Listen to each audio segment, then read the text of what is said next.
Hello everyone. आज के class में डिस्कस करेंगे हम इफ़ेक्टिवनेस एंड एफिशिएंसी के डिफरेंसेस के बारे में। So first of all I will discuss about the meaning of effectiveness. So effectiveness का मीनिंग अगर डिस्कस करें तो उसमें ये बोला जा सकता है कि ये टाइम पे फोकस करता है, कॉस्ट पे नहीं। दिए गए काम को टाइम के अंदर ख़त्म करना है, बस इतना ही, चाहे कॉस्ट कितना भी हाई हो जाए, right. So it refers to completing the task on time, no matter whatever the cost. And if we discuss about the efficiency, then हम ये बोलेंगे कि एफिशिएंसी फोकस करता है मिनिमम कॉस्ट के ऊपर। कॉस्ट एकदम मिनिमम रखना है एंड जो रिसोर्सेस अवेलेबल होंगे उनका मैक्सिमम यूटिलाइजेशन करना है, ठीक है।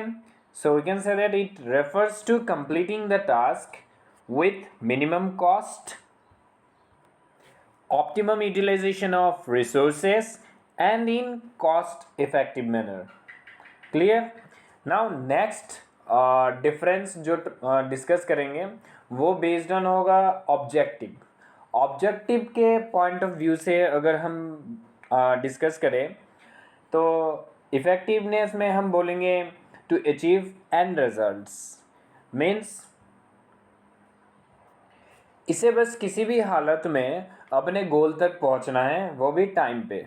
बस इतना ही फोकस करता है effectiveness, to achieve end results. And based on the objective point, under efficiency we can say to conduct cost benefit analysis. Cost benefit analysis is a systematic approach to calculating and comparing the benefits and cost of a course of action in a given situation. Next point we will discuss based on the point that is main consideration. Main consideration.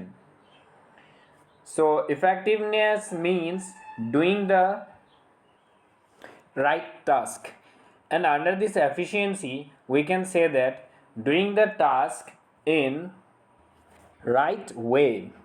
Means हमने क्या समझा, effectiveness ये focus करता है कि doing the right task, यानी कि काम सही तरीके से होना चाहिए। ओके, काम सही से ही होना चाहिए, जो काम दिया गया है वही होना चाहिए। और एफिशिएंसी में क्या फोकस किया जाता है, doing the task in right way. Okay, यानी कि काम सही तरीके से होना चाहिए।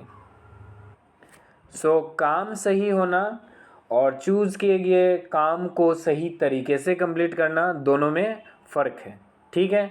आई होप ये वाला पॉइंट तुम्हें समझ में आया है। सो यहीं पर ख़त्म करते हैं difference between effectiveness and efficiency. Keep learning, keep growing. Bye bye.